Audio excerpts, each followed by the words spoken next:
جرب لنا بزجاج ولا بموس. هي في كل الحالات ولا احيانا انت بتعملها ولا ممكن في اي لحظه؟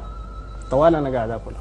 ممكن على طول تاكلها؟ طوالي باكلها. بتحس بشنو يعني لما تاكلها؟ زي في حاجه ناقصه لما اكلها بكون 100 100. وبالذات امشي الجبن اشرب جبنه لازم اكل كوبايه. مشيت مناسبه لازم اكل كوبايه. نفس الشيء بجد بالليل مميل ما قادر انوم لازم اشيل كوبايه اطلع برا امشي اكلها. طب الهنا والشفا اتفضل. يديك العافيه. دلوكم بكوبايه الشاي ده.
دي ببلعها كده طبعا.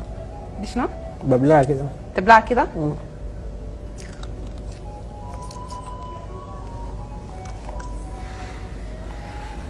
وريني لسانك. ما في جروح ما في حاجة؟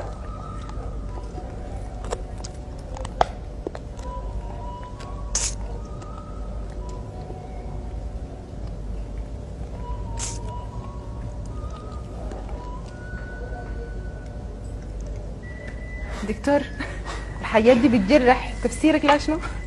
زول يبلع زجاج من غير ما تعمل له حاجه. هي تعود. انت كويس يا سراج؟ عايز مويه ولا حاجه؟ انت ذاتك لو جربتي ممكن.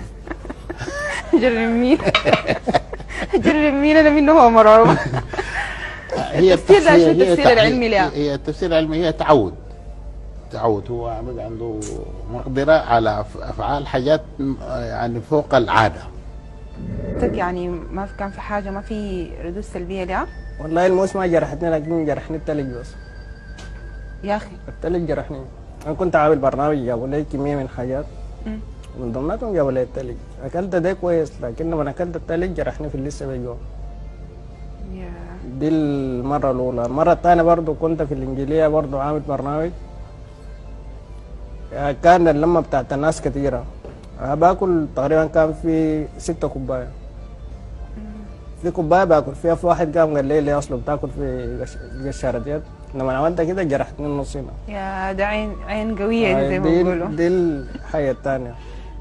يعني هسي لما بقيت اعمل برنامج بكون عامل حسابي شديد. طيب انا شايفه برضه في رمل وطوب هنا ما عارفه برضه.